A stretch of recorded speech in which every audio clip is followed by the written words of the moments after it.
Welcome back to the ReaderHouse Author Roundtable. I'm Alice Stockton Rossini. What's in a dash? You know what I'm talking about. There was a poem written about the significance of a dash when it appears between the dates marking the beginning of a person's life and when they died. So obviously, Edward, as we get older, the dash is something we definitely think about a little bit more and talk about, right? We used to in the evening, when we would sit at the dining room table or sit by the fireplace, and I would relate stories of my life to my wife and my daughter.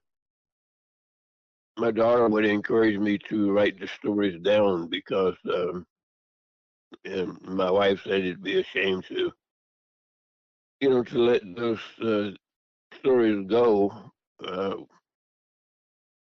just go away. So I write down little stories about certain things in my life over time, and I have a whole collection of these stories that I wrote. And then I got sick very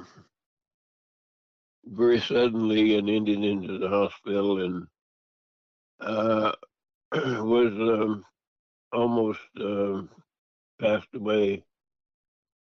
And when I got out of the hospital, my wife insisted that I do something with all those stories. And so I started putting them all together, and it took me about 6 months.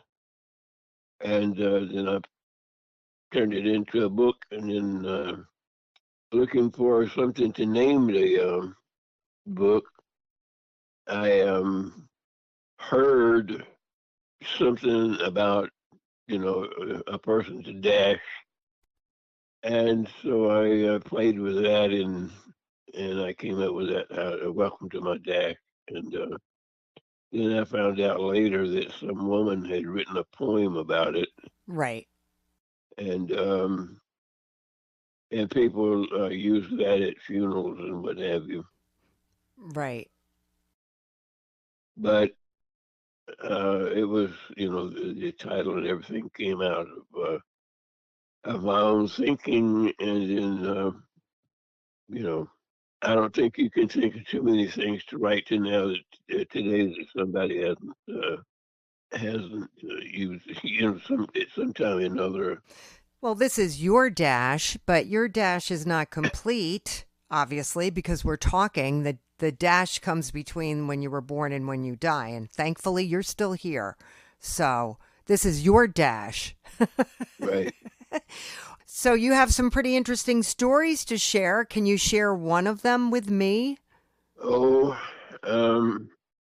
well, when I was a kid, back in the beginning of the Second World War, somewhere around 1942, 43, my dad owned a house out in Alabama, and he had some cabins and what have you that him and his brother built, and they would rent these cabins out to people because housing and everything was really, really difficult to find during the war.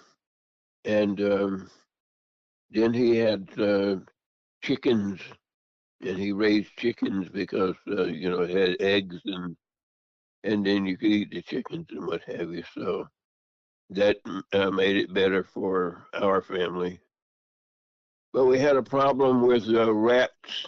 Rats would dig into the ground in the chicken coops, and they would eat the eggs and sometimes kill the chicken, eat the chicken, a chicken. So my dad said to us, he said, "We are going to eradicate those rats, and what's going to happen is you two boys, talking about me and my brother, you're going to dig holes with your little shovels, and then I'm going to shoot the rats when they run out of the holes, and with a 22 rifle." So we went out and started digging, And Dad shot 2 or 3 rats. I don't remember how many, but all of a sudden a rat bolted out of the hole and ran up my pants leg, up my leg, inside my pants leg. Oh, oh. And he was wrapping my my legs and everything real tight with those claws on his feet and what have you, and I could feel him up in my crotch area. Oh, And so jeez. I was standing there just froze and didn't know what to do. And that rat was terrified. He was shaking and what have you. And I was started screaming and yelling. And my dad grabbed me and told me to calm down. And then he told me to spread my legs apart. And then he chose what he was sure was the rat. And he pointed the gun at it and shot the rat while he Oh, was on my leg, and then I felt that rat when he was dying, and he was shaking and hemorrhaging, and started sliding back down my leg. oh. And then my mom ran out, and she thought I'd been shot, and she didn't know what it was. She picked me up, and that rat then fell on out of my leg as she was picking me up, and then she had a death grip on me, holding me tight. And Dad told her what happened, and she finally released me and got a new pair of pants for me to wear, and they tied my pants leg up with string, and my brother's pants leg up, and we went back to eradicating rats. How old were you? I think I was about 8 years old. It's a wonder you weren't traumatized for the rest of your life. Well, I am right now. I'm afraid of rodents. I bet you are, and I bet you're glad your dad was a good shot, or you would have never had children. That's a great my story. my wife my wife jokes with everybody. She tells them that that's the reason she married me. She had to find out if there was anything wrong. That's great. Edward, do you go out and tell these stories? I can just see you sitting around a campfire with a bunch of people and telling your stories. I guess I have on occasion told it when I was in the military and we'd sitting around at night when we were out on bivouac, and everybody would be relating different things. I would tell a little story, and then when my brother and I would get together, that's when we would start telling stories because my brother and I were very, very, very, very thick, very tight, and stayed together up until I was about 15, and then my brother was almost 2 years older than me, and him and my sister lied about his age and got him into the Marine Corps when he was 17, and then that kind of broke up the The the alliance. alliance, right? So, Yeah. Well, if there's more stories like that in this book, I think it's gonna do fine. But people have to know you wrote it. well, I'm not doing too much. My daughter, she works for a big hospital chain, and she is the director of fundraising for different aspects of the hospital. If they if they need a new ambulance, then they'll go out and raise funds to buy the ambulance and things of this nature. So as a consequence, my daughter knows everybody in the county. I mean, anybody that's got 10 Oh, cents to great. spare, she's my daughter's friend. So she's helping you get the word out. Yeah, and she's belongs to the Rotaries, and different clubs and stuff. So she's got scheduled for me to speak, to the Rotaries clubs and what have you. I don't know, things like That's that. great. Edward, that's great. Thank you so much. Edward Douglas Strahan. Thank you. Welcome to My Dash.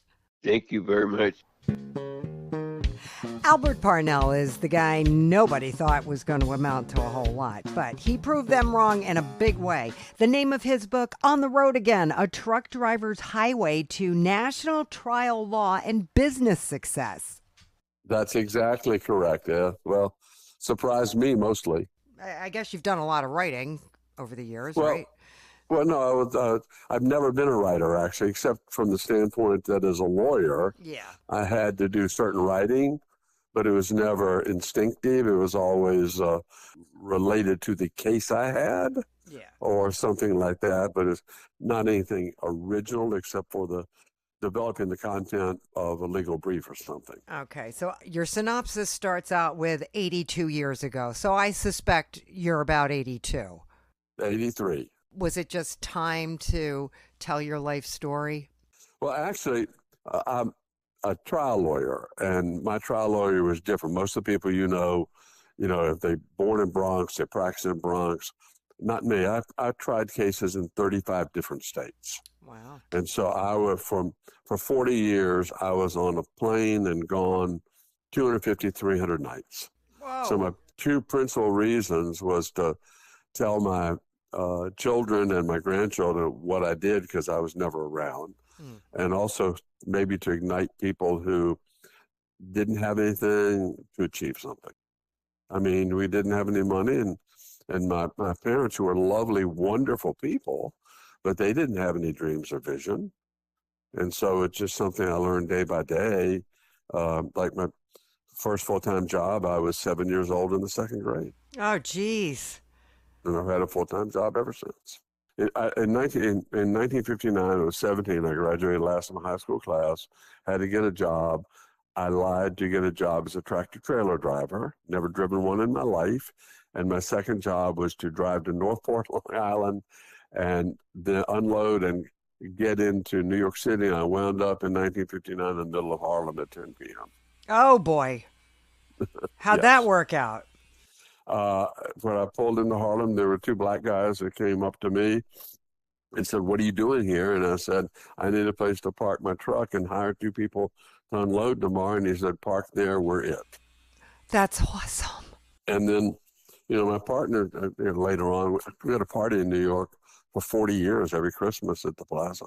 That's a long way from Harlem. My daughter went to law school at Fordham. I had an office at 52nd and Lex. So you went from truck driver to nationally recognized toxic tort asbestos defense trial lawyer, which is probably why you traveled all over the place. That's correct. What do you attribute that to? Well, mostly in the beginning, it was just to survive. You had to have jobs were hard. We didn't have television. I didn't even know where New York was. I mean, I had never heard of it. Right. And so my point being that when you don't grow up in that world, in the social media world we have today, you learn every time you turn around, you learn something new. And so when I got to New York, I saw something I'd never seen. And then, because my daughter is a major in the United States Army JAG Corps, I don't really like to tell it, but I didn't want to go to Vietnam. And so I wound up going to law school. You had to get into law school. I talked my way in. So I got a job in Alexandria, Virginia. I was leaving school in Arkansas. And my roommate said, "When you're driving through Nashville, you have to stop at Vanderbilt University." And I said, "What's that?" He said, "Well, I have an appointment for you at law school." So I showed up there, and the guy said, the dean says, let me look at your stuff. And he said, I don't beat around the bush. He said, you're not Vanderbilt material. And I said, why not? He said, well, I don't know if I've ever had anybody with a grade point of 1.72. And I don't think I've ever had a truck driver. And I started laughing. He said, why are you laughing? And I said, because I'm a truck driver. You got all these rich people here. I do civil rights work. You know, you got to give me a full scholarship before I can get here. And he made the mistake of saying why. And I left with a full scholarship. That's how I got in. Okay, so you went from truck driver to pool shark to civil rights activist to a bookie. No, I went to a pool shark first at age 16. How'd that work out? I used to row in high school, you know, crew. Yeah. And there was a billiard place on the way down to where the boats were. And I walked in one day, I was 16. And, you know, they didn't ask how old I was or anything like that. And I started playing and I got good. And people started backing me to pay for money. So I played for 2 years. I mean, the most I played $500-$600 a game, if you can think in 1955 how much that was. All right. How'd you wind up being a bookie? I divorced in 1974, and I actually had sung. I wanted to be a singer, and had sung for a couple of years on M Street in Washington when I wasn't driving my tractor trailer. And I had put aside some money to be a rock concert promoter. And I divorced in 74, and I gave my wife, I had 2 young children, everything, and I had to make money. So I became a bookie, and I started playing high-stakes poker in Vegas. Oh, boy. I had to make money somewhere. So I did that for 8 years. So by the time you got to law school, how old were you? Well, I graduated in 68, so I was 24 when I got to law school. Basically, I said, you know, that this was 1965, that the Civil Rights Act had just been passed. Right. You know, that he had all these other people, that he needed somebody like me to balance the group out. Yeah. And he believed me. And you figured out TikTok. Yeah, I have a TikTok channel. If you look it up, it's at Success by Parnell. I have almost 10,000 followers. Are you promoting your book on TikTok? Not really. I mean, the honest truth of the matter is that I really wrote the book for 2 reasons. I mean, other than I enjoyed doing it. I wanted my children and grandchildren to know what I'd been doing all my life when they weren't seeing me. And I honestly wanted to take other people who maybe started off with nothing to give them some insights as to how they could achieve, how they could get better. I mean, I never expected. I've lectured all across the United States, all across Europe. You know, I've taught at various colleges and universities. I'm not trying to brag to you. I'm just trying to say that that's a background that never expected, never thought about being. And then to co-own 7 or 9 restaurants. I mean, that's just not anything I ever expected. And there are a lot of hurdles that I had to overcome. So I tried to put in the book some of the lessons that I learned, some of the rules to improve. So why do you think people like you can come from nothing and rise to the highest levels of their profession and be extraordinarily successful, and other people with way more can't? What is it? I have an answer to that, actually, and one of my compatriots were talking about it just yesterday. They're people who finish their day's work and then they want to go home and watch a game or whatever it is.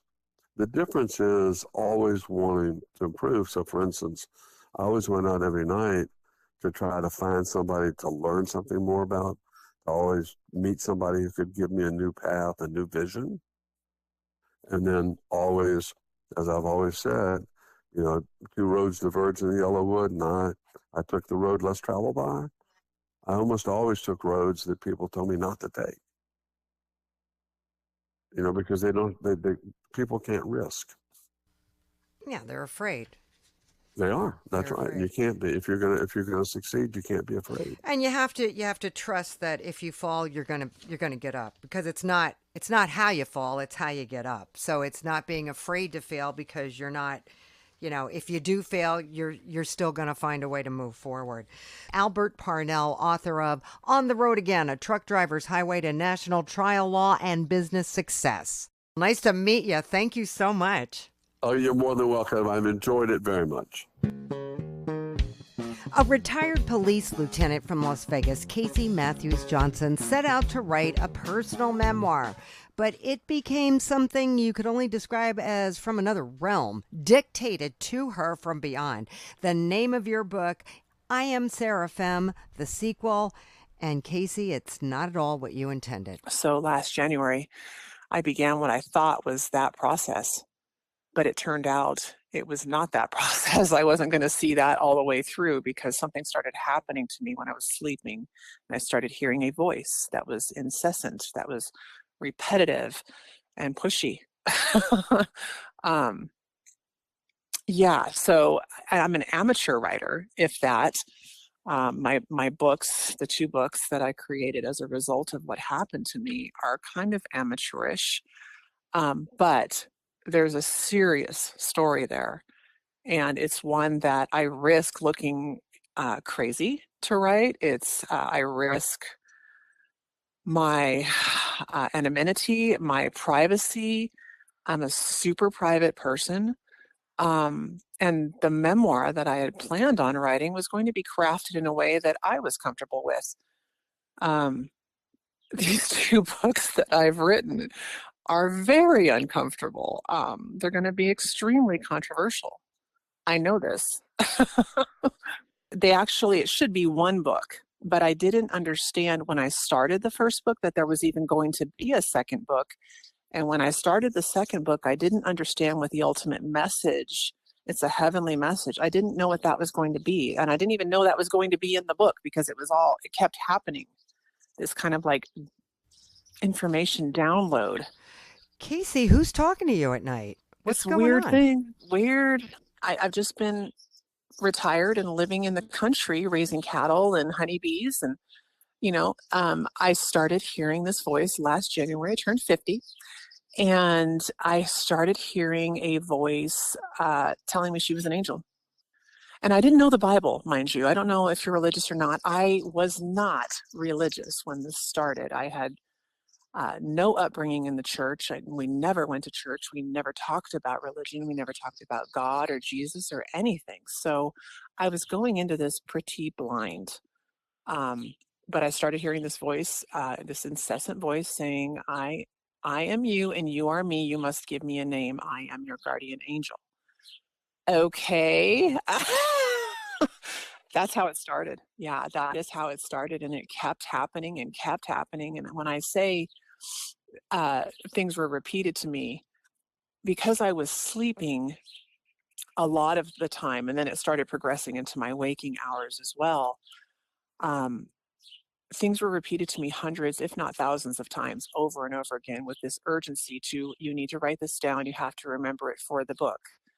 And I actually got argumentative with this spiritual angel and told her, I'm writing a book, leave me alone. It's kind of an argumentative type thing because I don't want to be bothered, I'm living my life, leave me alone.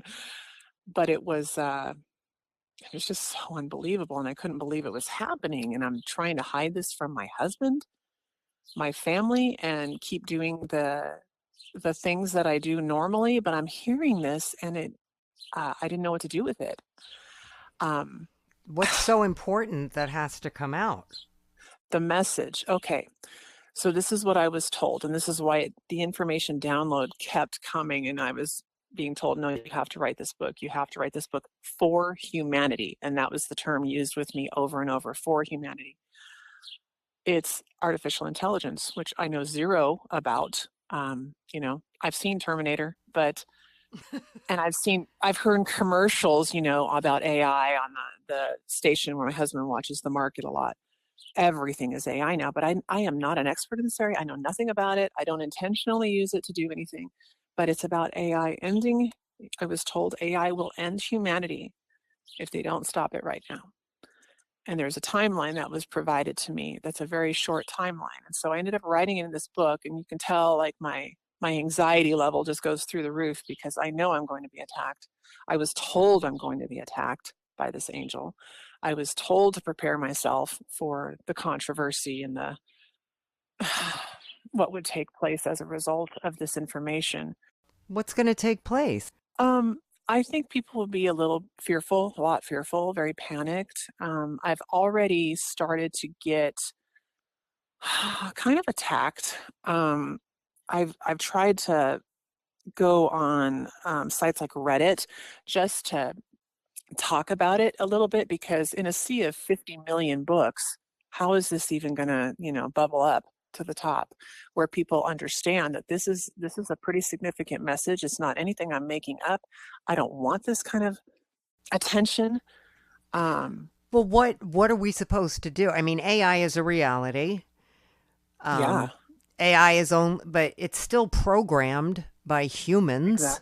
Exactly. Right. But I think if we start speaking up and saying, hey, why don't we put the brakes on this, if not stop it altogether and figure out what the capabilities really are, because we are seeing warnings. I've started now recently following some sites that talk about the progression of AI, and it is downright scary. I can't do anything. I know nothing about it. I am not going to be the person that says, hey, why don't we put the brakes on this a little bit and figure out if we're doing more harm than good with this. But other people will be. Why you? I don't know.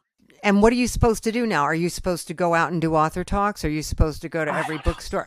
Is the angel going to set up book signings? I mean, it's an unbelievable thing. I don't have all those answers. I don't know. I truly do not know. Since you feel so strongly about this and now you've written it down, like, what's your next step? I'm trying to just go with it. I'm now attending church. I've talked to some, pastors and a couple priests in the Catholic Church and trying to, just talk about this story a little bit, because I didn't understand in the Bible that throughout the Bible there is information about angels coming as messengers and giving messages.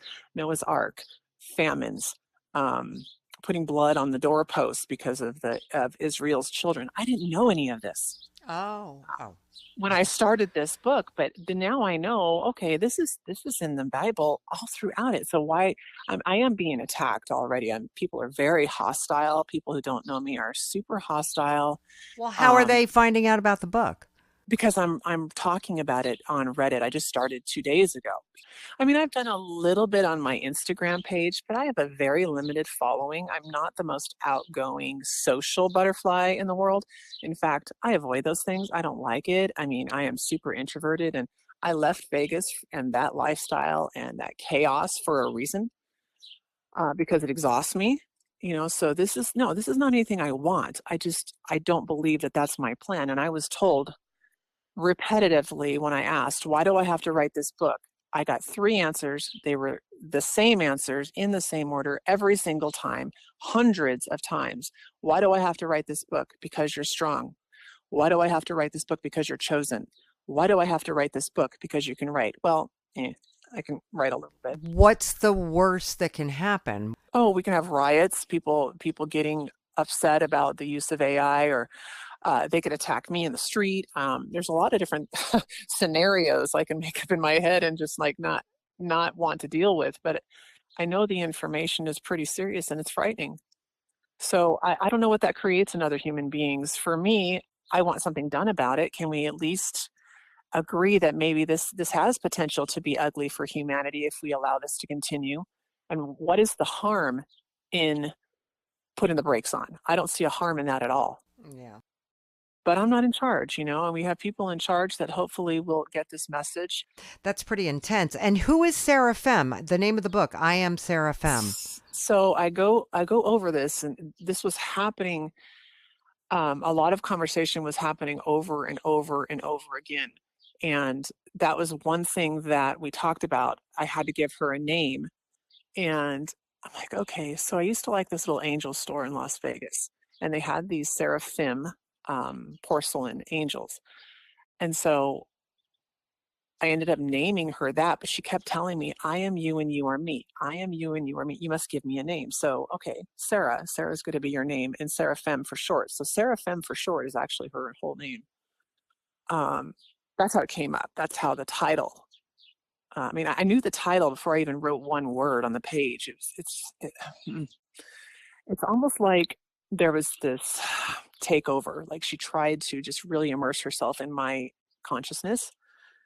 And I started writing easily, so easily. I wrote 6 children's books after this too, all tethered to these 2 main books, but one is like Little Miss Pushy Pants. Well, that's what I called her because she was so incredibly pushy and telling me, you have to write this for humanity. I wrote one called Booth because we discussed Satan in the book because he was also trying to harm me during this time, which is too much of a story to even go into without you reading it. But do you know the conservative commentator, Tucker Carlson? Yeah. He's got a video out there that says he was attacked while he was sleeping by a demon. And I wouldn't believe it, except that it happened to me when I was sleeping. While Sarah Femme for short, was talking to me, I would hear this kind of evil thing on the heels of that. And I didn't know how to separate the two. So I ended up calling a friend in Vegas who's a psychic, that just brings a whole nother realm of controversy into this because there's religious connotations here in this book. But she's a psychic and she goes, oh, absolutely. I mean, and I've known her 20 years. And she's been right on. What did your husband, how does he feel about all this? Like, is he going, honey, you need to see somebody? Yeah.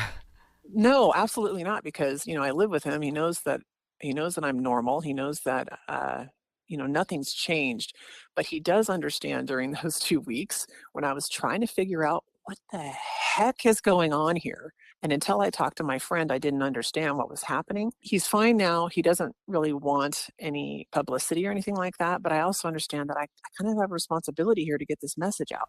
Okay. Well, he's fine now. But during those 2 weeks, I was trying to hide everything from him because I didn't know how to handle it. Mm-hmm. I'm like, I'm hearing something and I don't know how to deal with it. And so I just hid it from him until I figured out how to deal with it. Makes sense? Wow. Yeah. It's no. an incredible story. And it's one that's so difficult to tell verbally unless somebody has read the material. It's not my favorite thing to do, to public speak and even have any limelight at all. I don't want it. I don't. But I know it's probably going to have to come that way and happen that way. I haven't had any invites, I'll tell you that. So that's because nobody knows that the material's out there. I mean, in my very small town that I live in right now, there's a handful, there's some scuttlebutt. The school knows because I have a daughter in school and some of the parents have read it. I've advertised it a little on Instagram. And so that's where people have seen it. Do you still get visits? Do you still get voices? So here's the thing. My mentality has changed a little bit. At the time, I did feel almost supernatural. It's an unbelievable feeling. I when I started these books, I really felt like I could almost fly after this happened. But I wrote them so incredibly fast. There's a lot of information that's missing that I have kept notes on because I know in the future I'll probably combine these books and then I'll add more. But as far as hearing now, I don't trust that it's not my own consciousness. And unless it's something that's repetitive while I'm sleeping, I really don't trust it because I don't have that same, and almost like immersion is what it felt like, where I suddenly didn't feel like myself and I'm hearing these amazing things and I'm being told things that, were incredible. I just, I don't trust it now. So I wouldn't say that it's not completely there. I think there is an element of it there. I think we always have angels, you, me, everyone included, but we don't know how to pick that out. Like when we hear our brain say, hey, maybe you shouldn't do that. Bad idea. Or, you're late today for a reason, Right. I don't trust. I think I have a very active imagination and I always question, did my grandmother just visit me? Did my brother-in-law just visit me? Did my sister-in-law who just died, is she really trying to talk to me? Or is it just my active imagination? And I fight with myself constantly about whether I am really, truly sensitive to messages from people that have died in my past. I think that's a human thing, though, to do, to question that. But I wouldn't question it.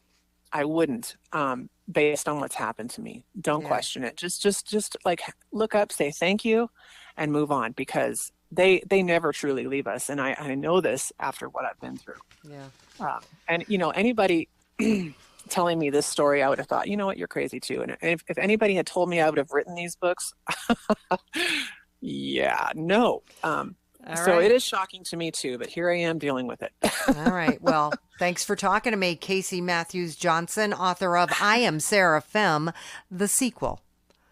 Thank you, Miss Alice. Thank you so much. What better way to teach kids life lessons than through poker, right? Yes, the game.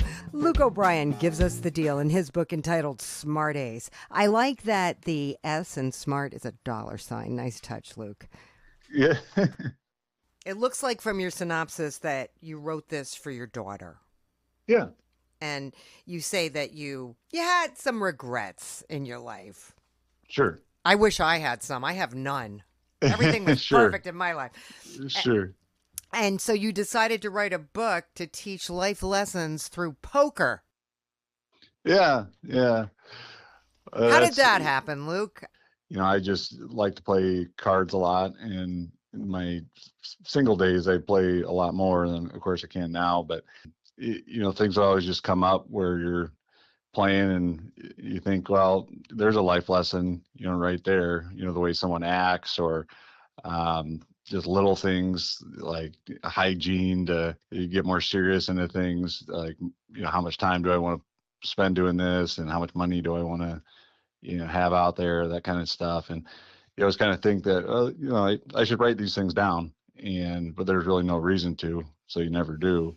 Right. And then eventually, I got married and had my daughter, and then, I thought, well, maybe I should actually write these things down, and, things that you'd like to teach a kid, and maybe avoid some basic mistakes that, people make in there, especially like me, make them in your 20s, maybe early 30s, that kind of stuff. I mean, come on. What'd you do? Well, like getting in early on, maybe getting in fights with people, and, over dumb stuff, or maybe thinking you're, better than other people, not just at cards, but you think people are dumb, but then you look back and like, man, I was the dumb one. I talk in the book about, I try to give examples, like in the early days, people are drinking a lot and, doing dumb stuff like that, or throwing away money that, basically just gambling, to the point where you're throwing money away, or spending just too much time and alienating, people that maybe you shouldn't along the way. And also just being rude, when you're young and stupid, at least I was, you'd be rude to older people. Now I'm kind of the older person, so you look back and, I don't like these kids, I'm 43, so terrible, but you look back at, you play with a 23-year-old and, they're jerk to you, you're thinking, oh man, I did that too. And, just trying to go over stories like that, and, things I wish I wouldn't have done and would have done better. Like one time going on a date I was really looking forward to, and friends knew about it. So, they took me out drinking beforehand, and I wasn't prepared for the, for the date. It did good for a while, but then even became obvious that she just, yelled at me and, played it cool for quite a while. But then eventually met with her friends up, and unintelligible, and they threw me in a cab, and, she sent me right home, and that was the last I ever heard from her. You became unintelligible? You mean you tried to hold a conversation and you couldn't put two sentences together? Pretty much, yeah. Okay, so how do we use poker as a teaching tool? Well, like in that case, just preparation. Obviously, shouldn't have gone out beforehand, and should have been more serious, about the, going with her, and just been more respectful of the situation and knew that I had a chance at something and not blowing it ahead of time, being more prepped up and just being smarter about things, not being so immature, I guess. Would you compare that to being prepared for a poker game? Absolutely. And how do you prepare for a poker game? Well, same way. The best players are well rested. They exercise a lot. They eat well. Actually, the health goes into this a lot more than people would probably think. And so they're mentally and physically prepared, and they go in and they know what the goal is, and they do their best at it. And it's not always going to work out, and there is luck involved, but sometimes it's not meant to be. But you can at least be prepared and give it your best effort. So the best poker successful. players aren't like these big fat guys smoking cigars, drinking their butts off. No, that was a common perception. Maybe not as much anymore, but 30 years ago for sure. But now the best guys are in the best shape, and they take it like a real job. Well, what are you looking at when you've got a hand? I don't know anything about poker, and I wear my heart on my sleeve. Like if I get a card, I'm Yeah. So you have to be hard to read. How do you read someone else?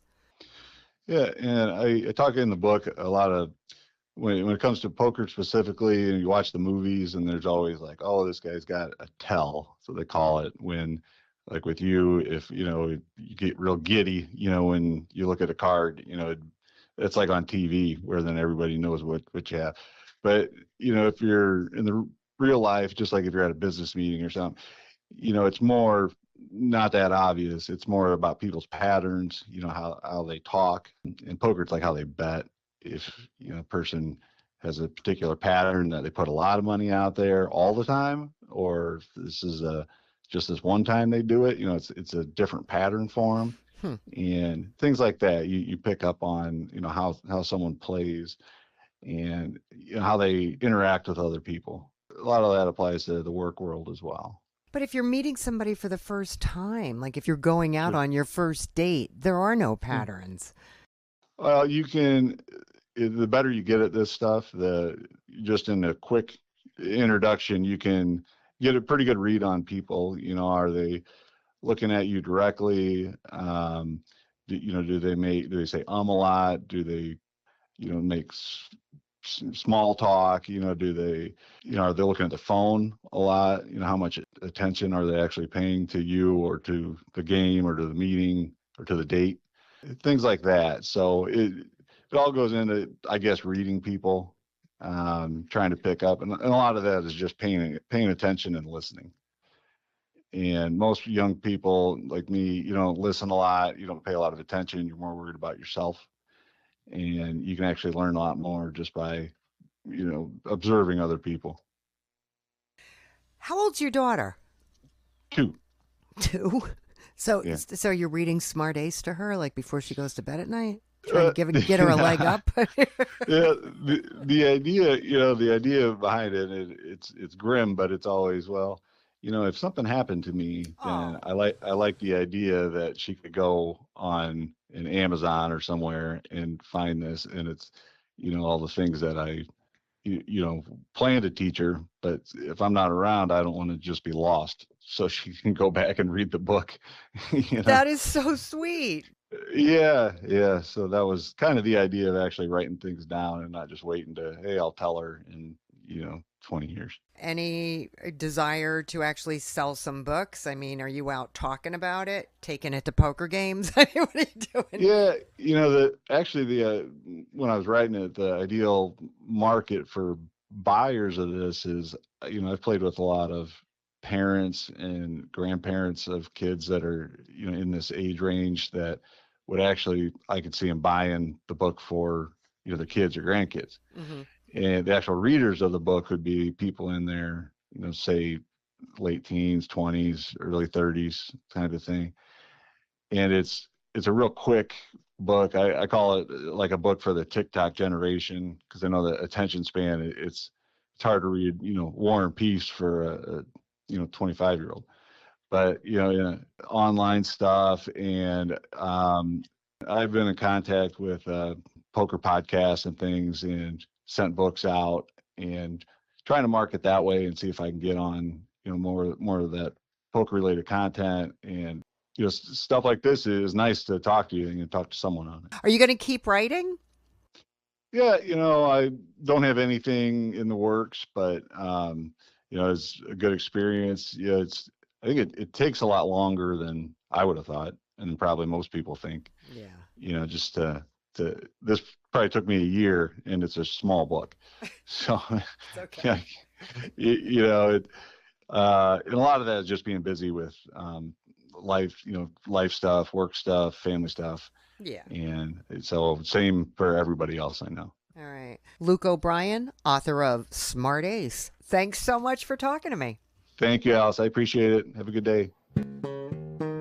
A successful Beverly Hills plastic surgeon for decades, Dr. Raja Srour is an artist, but his clients' bodies aren't his only canvas, as he explains in his book, The Scalpel and the Brush, A Life's Odyssey. The book is mostly about my art. It's not about writing. I mean, I put a small autobiography about, my history, where I came from and what I went through in life to get to where I am now. Maybe it will give people some encouragement to be serious and do what they would like to do in life. But mostly it's about my art. And I've enjoyed painting for a long time, and I have a big collection of paintings.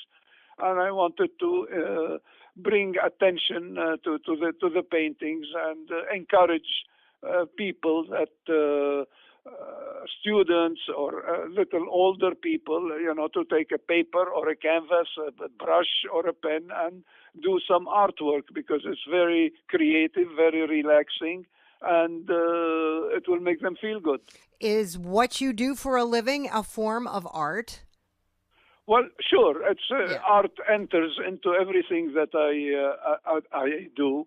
I mean, art has been able to give me a look into what I do with the sense of aesthetics and the idea for beauty. Then you can look at a person differently than a regular surgeon or a regular technician looks at. We put things together into proportions and try to create an image that fits that person. So take me through your book. Tell me a little bit about your background.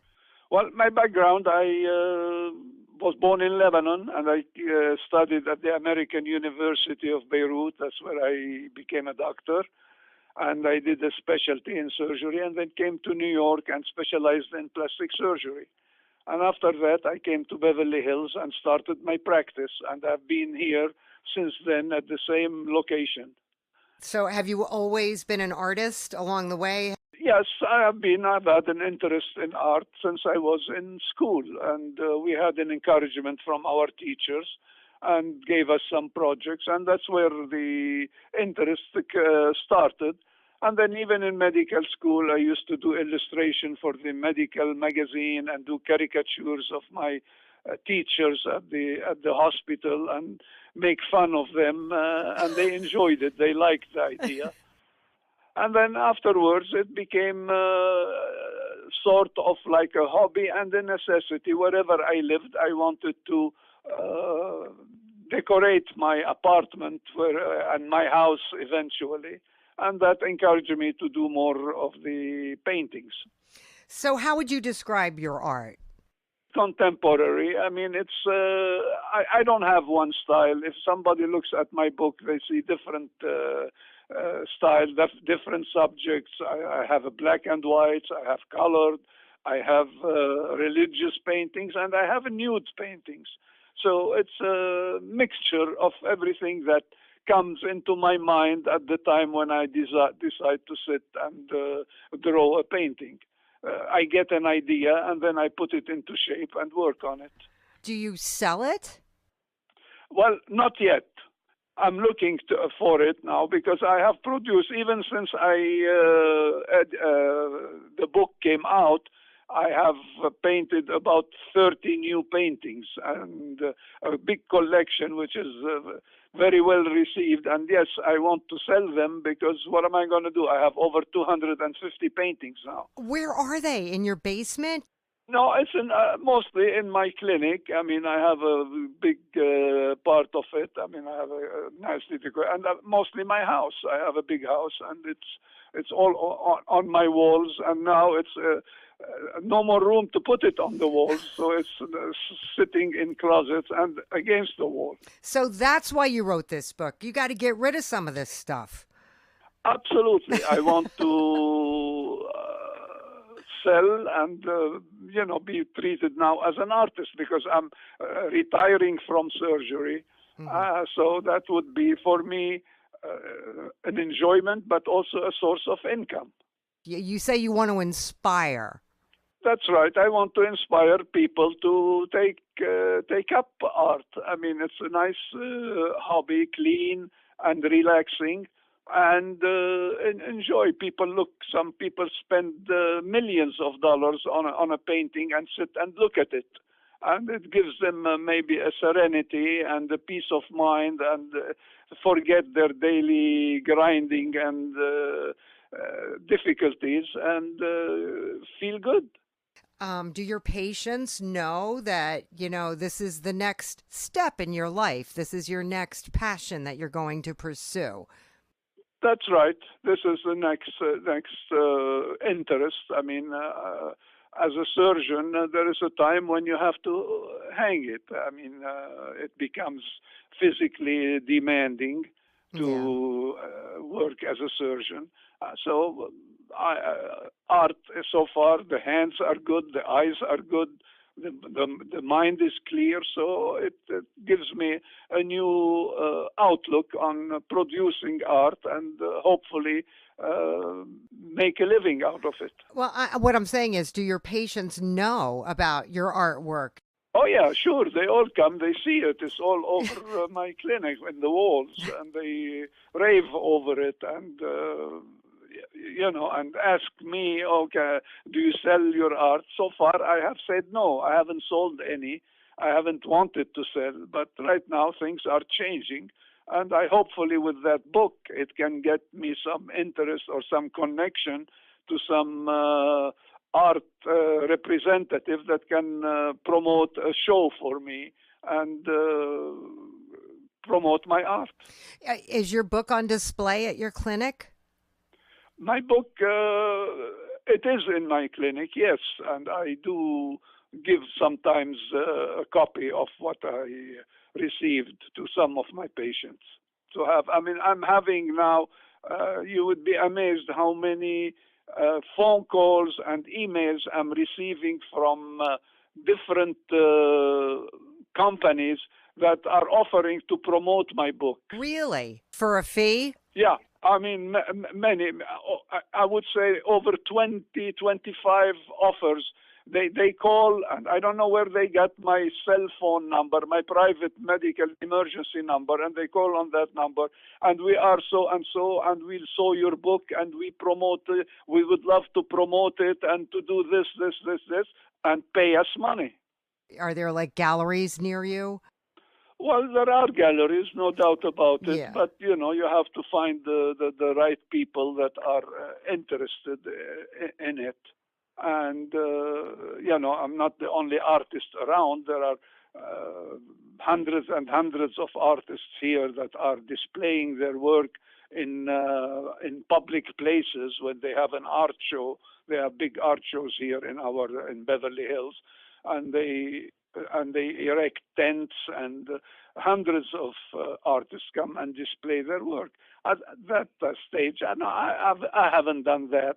I'm trying to spread the word and see if that dart can hit the middle of the target.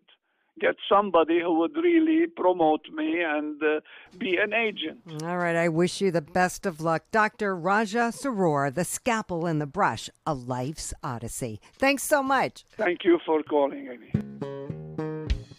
Christopher Weilburg teaches students with learning disabilities, but it took him a while to get there. He started writing while he was in prison, where he got a degree, and then became interested in historical fiction.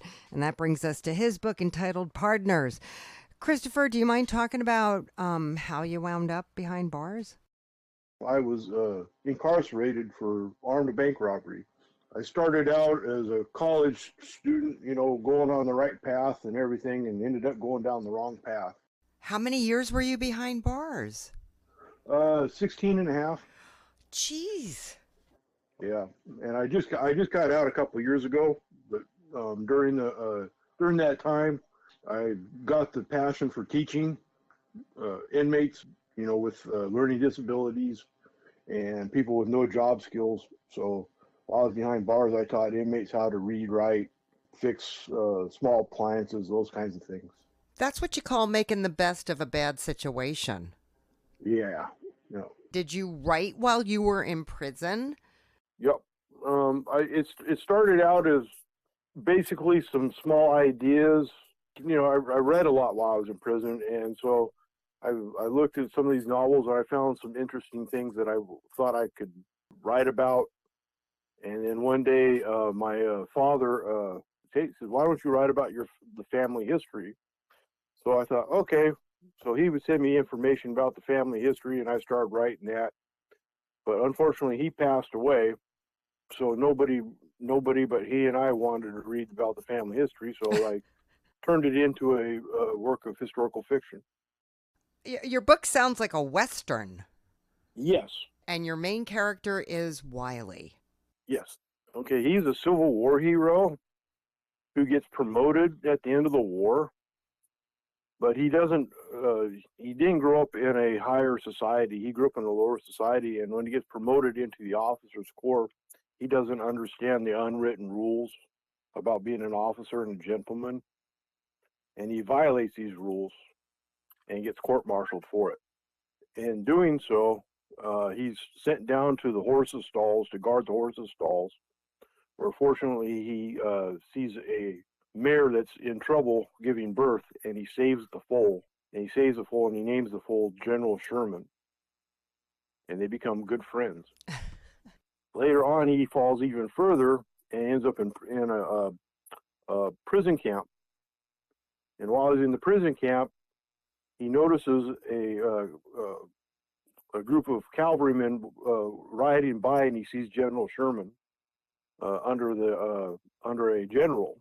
The general is actually riding General Sherman, and so he decides he's going to escape and steal him. So he escapes and steals General Sherman, and in doing so, they embark on a journey across the United States, sowing chaos, mayhem along the way, and they try to find peace and freedom. Any reason why the Civil War? It was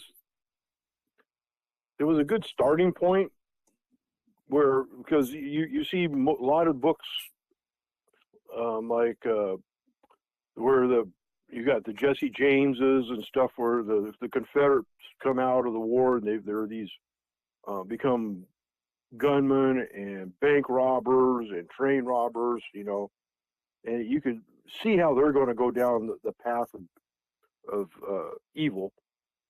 I decided to take someone who becomes a hero on the side of the Union, starts out as a hero, or somebody who's looked up in society, and then he falls down that path of villainy. So he kind of goes down the rabbit hole. Yeah. Sort of like I did. I was going to say, it sounds like this is a little bit based on your experience. Yes. What kind of mayhem? The book starts out that they're robbing a train. He and General Sherman are robbing a train. They blow the train up to steal the money, and they barely survive the experience because they get stuck in a snowstorm in the Sierra Mountains. And when they come out, he's rich because he's got all this money, but everyone's looking for him, and he can't spend the money. So he says, "Here, I'm the richest man. I'm the richest man in California, but I'm actually as poor as a spittoon shiner." And this isn't the first book. I have 4 novels. Wow. And I have 4 novels, and I got an offshoot. But it starts out. It starts out with Wiley. He leaves a family in Mexico and Germany. After he passes, the next book goes on about about the next generation who has to deal with his infamy, because he becomes so infamous that their name, wherever they go, they get in trouble because of who their relative was. Okay. And that's what the other books are about. Have you done any author talks? This is the first, and you're my second interview. Oh, good.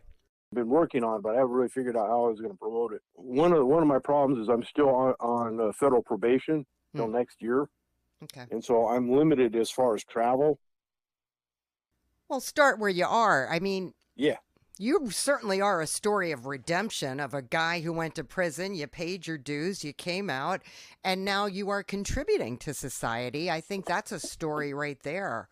And you've written a book, and, you know, I don't know. If I was your local paper, whether it's online or for real, I mean, you're worth a story for sure. Well, thank you.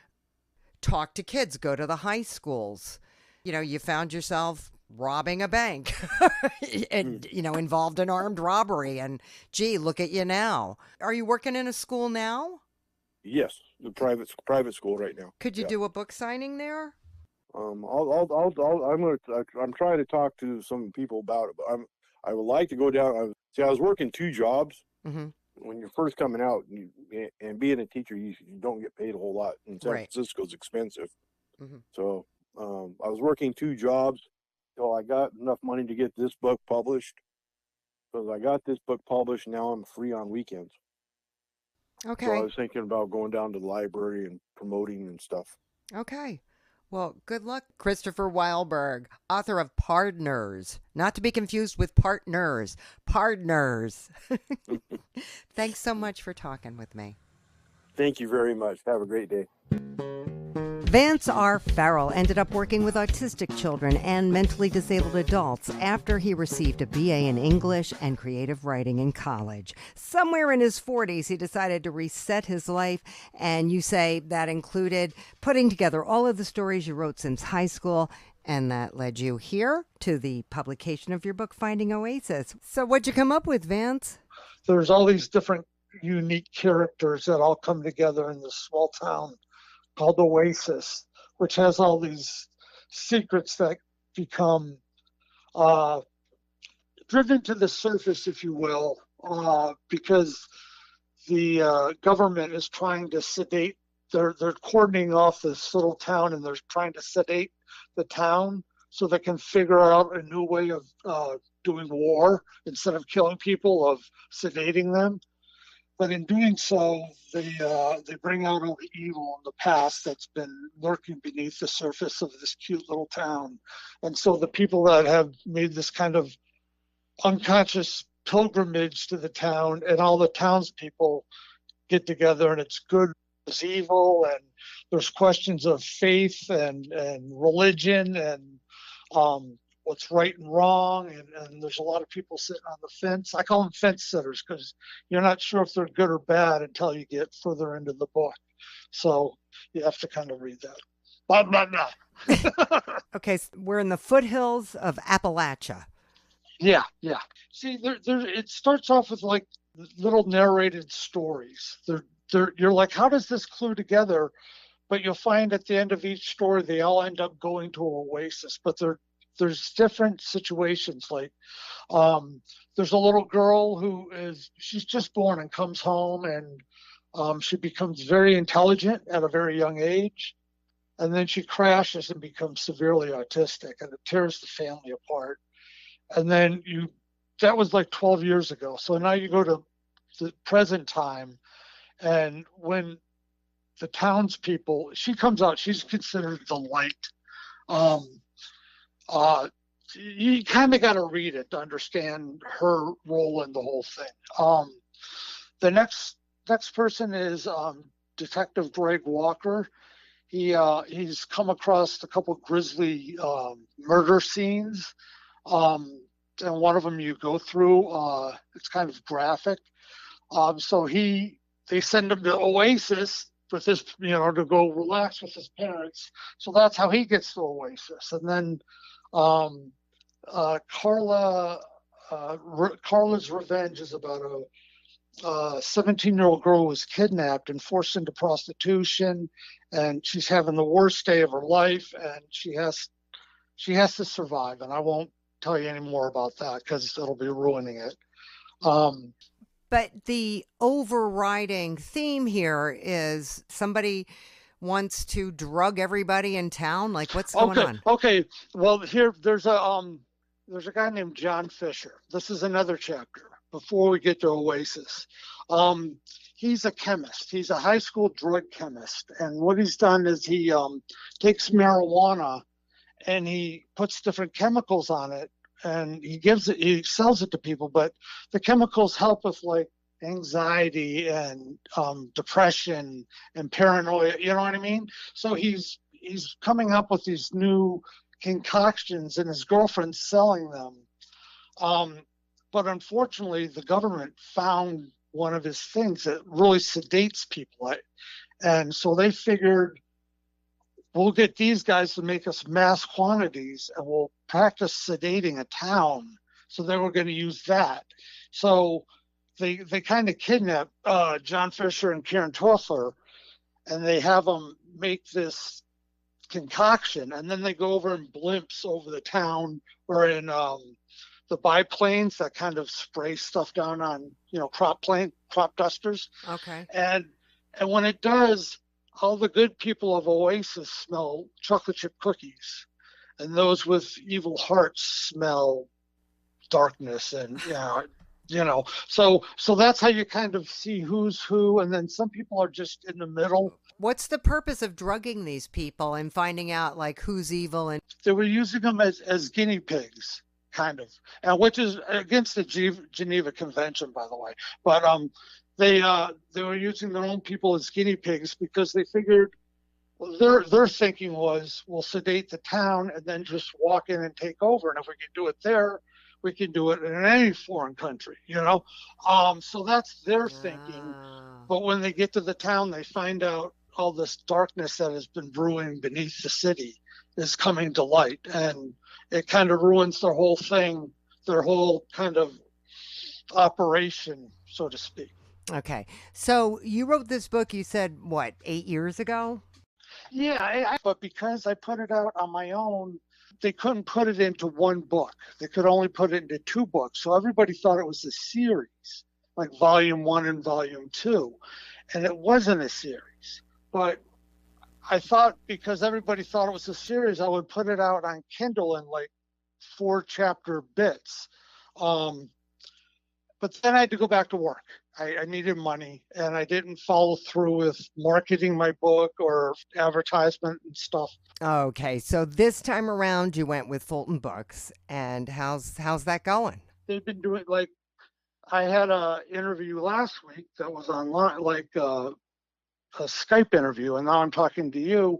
So I don't know what my next interview is. I don't know what the next move is. I'm just kind of letting them ride it until they hand it off to me, and then I start going out to libraries and stuff like that. The local bookstore down the street, we have this little book nook, it's called. My book's already in Barnes and Nobles, Amazon, all the Apple books and all that. It's all online. Check it out.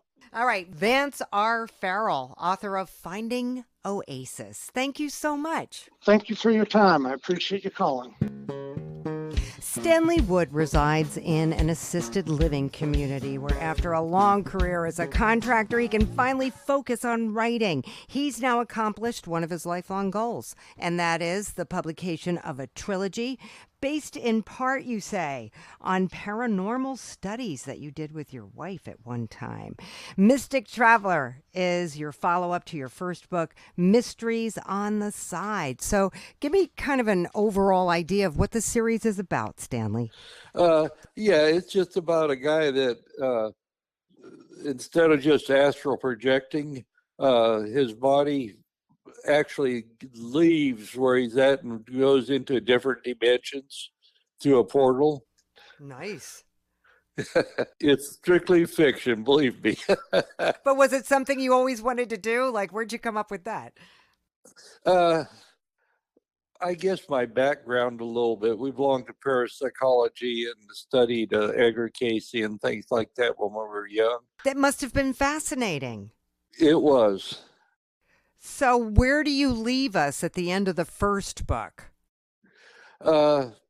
He's back home with his wife, and I use the same main characters in the second book, Mystic Traveler. So Mark is an ex-banker, and he can travel through a portal. Yes. So I suspect he did some traveling in the first book. Yes. And at the end of the first book, he's back home. So where's he going in this book?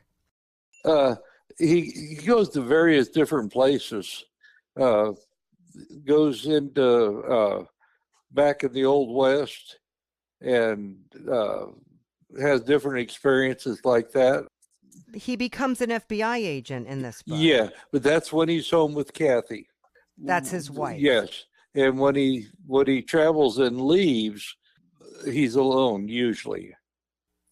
Oh, okay. Yeah, 'cause there's a third book here, a trilogy that's going to be published this year. I hope. Do you remember the show Time Tunnel? Yes. That's what this reminds me of. I've tried to come up with something really individual that doesn't look like something on TV or that I've read before, but that is really hard. Oh, yeah. I think I hit it on the nail head. The one that's getting, we're in editing right now is about life in assisted living facilities. It's all old people, no sex, just old people and what they would like to do.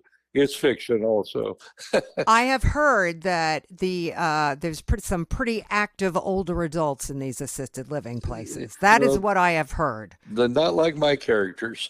All right, so Mystic Traveler. What happens here?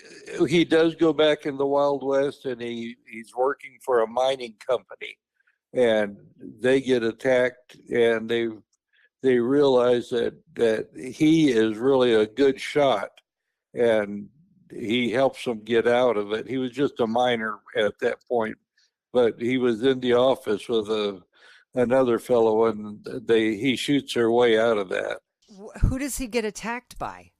Some robbers that wanted to rob the gold in the mine.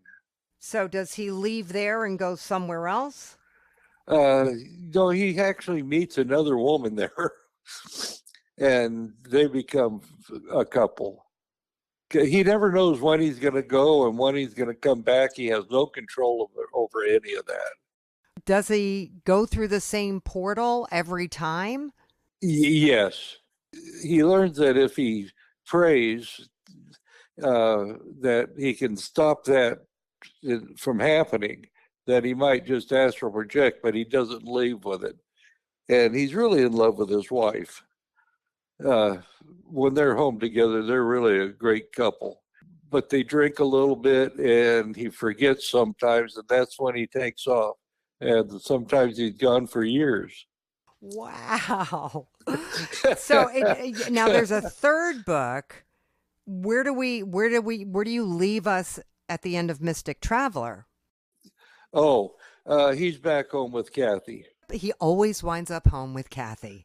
Yes. Who's trained in hand-to-hand combat. So I suspect if he ever finds out about his shenanigans, she's gonna give it to him. Well, she has an affair while he's gone too. Oh, okay. Yeah. What's good for the goose, right? Yep.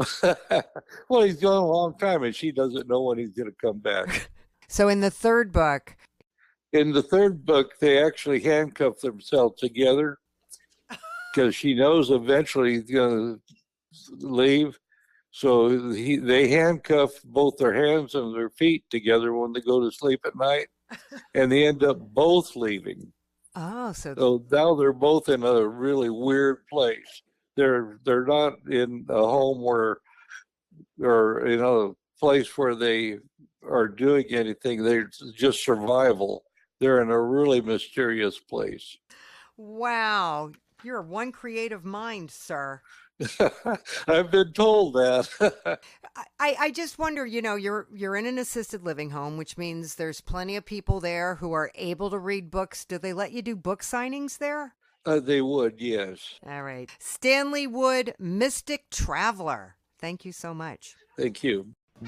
We hope you enjoyed this edition of the ReaderHouse Author Roundtable, where authors from all walks of life come together to discuss the trials, tribulations, and triumphs of publishing their books. I'm Alice Stockton Rossini. We hope to see you back here every Saturday night at 8 o'clock, or listen to our podcast anytime on Spotify, Apple Podcasts, Stitcher, TuneIn, and PodServe, just to name a few. The Author Roundtable is sponsored by ReaderHouse Online Bookstore, where independent new authors come first.